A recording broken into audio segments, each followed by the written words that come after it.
Bab 112. Diberikan kepada siapa? Subscribe dulu bosku. Jangan pelit dong. By Uji Sades. Monica dan Glenn terlihat yang paling tidak terima. Mereka seperti ditampar di muka umum. Rasanya ingin segera menggali lubang dan bersembunyi di dalamnya. Terlihat seorang lelaki parubaya berjalan keluar dari dalam villa.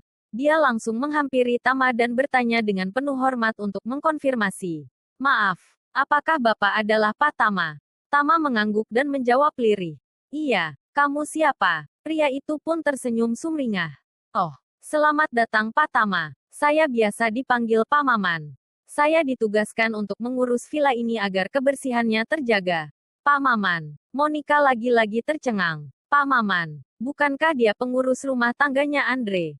Kenapa ada di sini? Apa villa ini ada hubungannya dengan keluarga Aresta? Jangan-jangan keluarga Aresta yang membeli villa ini lalu memberikannya pada Tama. Untuk apa? Penasaran. Monica pun buru-buru bertanya. Pak Maman, sebenarnya apa yang terjadi? Villa ini milik keluarga Aresta kan? Merasa tidak berhak menjawab, Pak Maman pun mengalihkan topik pembicaraan.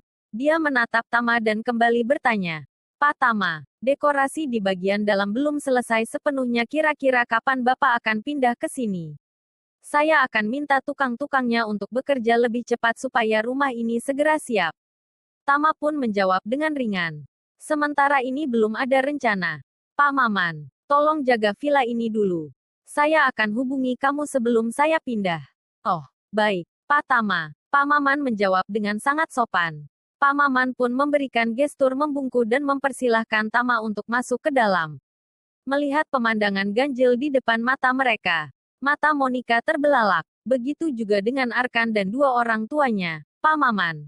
Monica bertanya lirih penuh tanda tanya. Apa ini milik Andre? Sayup-sayup mendengar pertanyaan itu.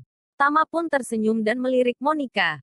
Lia, ini milik keluarga tunanganmu, Andre. Tapi keluarganya lah yang memberikan villa ini untukku. Apa? Monica terkejut dan suaranya meledak. Villa ini rupanya dari keluarga Aresta. Tunangannya Monica sendiri. Itu artinya, harusnya villa ini kelak akan menjadi miliknya.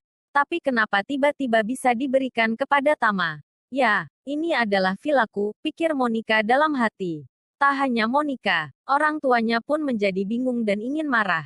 Keluarga Aresta adalah calon besannya. Artinya, villa milik keluarga Aresta seharusnya akan menjadi milik putrinya. Tapi kenapa diberikan kepada Tama? Tidak masuk akal. Tiba-tiba Diana berteriak ke arah Monica. Monik, kenapa ini bisa terjadi? Apa kamu tahu villa ini sebelumnya? Monica menggelengkan kepala beberapa kali. Aku tidak tahu. Andre tidak pernah cerita sama sekali. Tidak puas. Diana pun tampak emosi. Cepat telepon Andre dan tanyakan tentang ini. Tanyakan dengan jelas. Apa yang terjadi? Lia, Ma, jawab Monica singkat dan langsung mengeluarkan ponselnya dan menghubungi Andre. Begitu diangkat, Monica buru-buru bertanya, Andre, apa keluargamu punya villa di Evergrande Land? Ada satu. Kenapa? Tanya Andre yang tampak terkejut mendengar pertanyaan tiba-tiba itu. Monica kembali mencecarnya. Kenapa kamu tidak pernah mengatakannya? Itu nanti kita tempati setelah nikah kan? Bukan, itu omku yang beli. Dia sangat suka villa itu. Tidak mungkin dikasihkan untuk kita. Jawab Andre dengan tenang. Sebentar. Kenapa kamu tiba-tiba tanya ini? Tanya Andre penasaran. Nada suara Monica berubah. Di sudut matanya mulai meneteskan air. Apa kamu tahu kalau om kamu memberikan villa itu ke orang lain? Diberikan ke orang lain? Tanya Andre. Diberikan kepada siapa? Monica semakin menangis. Dengan terisak dia menjawab. Ke Tama. Tama, saudara iparku yang seperti sampah itu. Monica berkata dengan penuh emosi. Andre terdiam. Villa di Evergrande Land adalah properti paling berharga di Jakarta.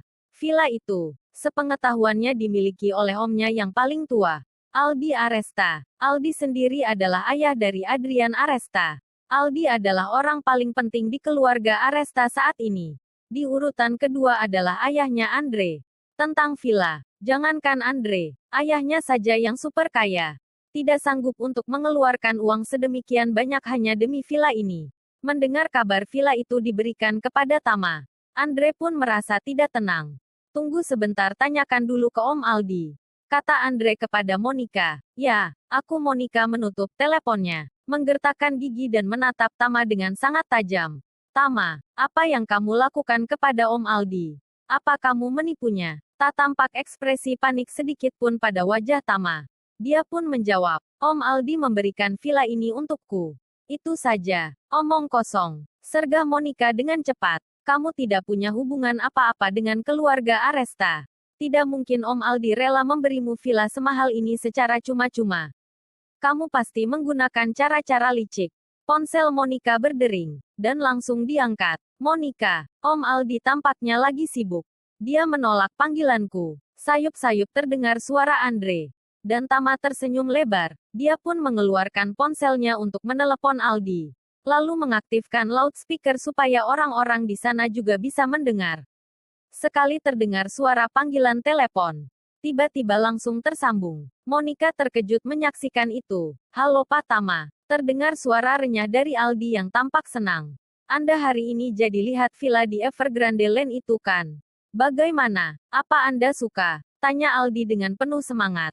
Tama pun menanggapinya dengan raut bahagia. Iya Pak, saya sudah melihatnya. Sangat bagus ternyata. Saya sangat suka. Aldi pun tampak senang mendengar itu. Pak Tama. Syukurlah kalau Anda menyukainya. Saya pun turut senang. Aldi, Pak Aldi. Saya menelepon Anda hanya untuk mengabarkan bahwa saya cukup puas dengan villa ini. Kata Tama dengan senyum yang terus mengembang. Kalau Anda butuh sesuatu, katakan saja. Saya akan berupaya yang terbaik untuk melakukannya. Saya akan berusaha keras untuk membuat Anda puas dan bahagia selalu. Orang-orang di sana semakin terkejut dan semakin heran. Semua tampak diam dan tercengang mendengar sendiri apa yang dikatakan oleh orang super kaya di Jakarta. Aldi Aresta. Tidak ada yang menduga bahwa villa ini dihadiahkan kepada Tama oleh Aldi. Kenapa? Ada apa sebenarnya? Yang tidak diduga lagi adalah bahwa orang yang paling dihormati di Jakarta, Aldi Aresta, yang notabene adalah paman dari calon tunangannya sendiri, harus tunduk kepada Tama bagaikan anjing yang menjilati tuannya. Hal ini membuat Monica merasa panas dan wajahnya tampak frustasi. Monica tiba-tiba bersuara keras agar bisa didengar oleh Aldi. Om Aldi, saya Monica, tunangannya Andre. Tidak mungkin Anda memberikan villa itu kepada Tama. Apa alasannya? Kamu ini siapa sih? Apa hak kamu bertanya masalah pribadiku? Jawab Aldi dengan dingin. Mendengar itu, perasaan Monica semakin tak karuan. Tama pun akhirnya berkata ringan kepada Aldi. Pak Aldi, sebaiknya Anda ceritakan kepada mereka. Jika tidak, mereka tidak akan pernah menerima ini dan menganggap aku menipu atau berbuat licik kepada Anda. Oh begitu, baiklah, karena Pak Tama yang meminta, maka saya akan menjelaskannya kepada orang-orang. Saya berutang budi pada Pak Tama. Oleh karena itu saya menghadiahkan villa terbaik itu untuknya. Pak Tama, kalau badut-badut itu masih meragukan Anda, saya tidak akan tinggal diam. Jelas Aldi yang diakhiri dengan nada dingin sebagai ancaman untuk mereka yang tidak terima. Monica menjadi semakin tidak karuan. Dia justru malah dimarahi oleh Aldi. Wajahnya memerah dan akhirnya menangis terseduh-seduh. Melihat putrinya dimarahi seperti itu, Glenn pun angkat bicara. Pak Aldi. Monica ini masih kecil. Dia hanya penasaran saja. Tidak ada maksud lain. Aldi seperti enggan meladeninya. Dia pun dengan hormat bertanya kepada Tama. Pak Tama, apakah saya masih perlu menjelaskan sesuatu?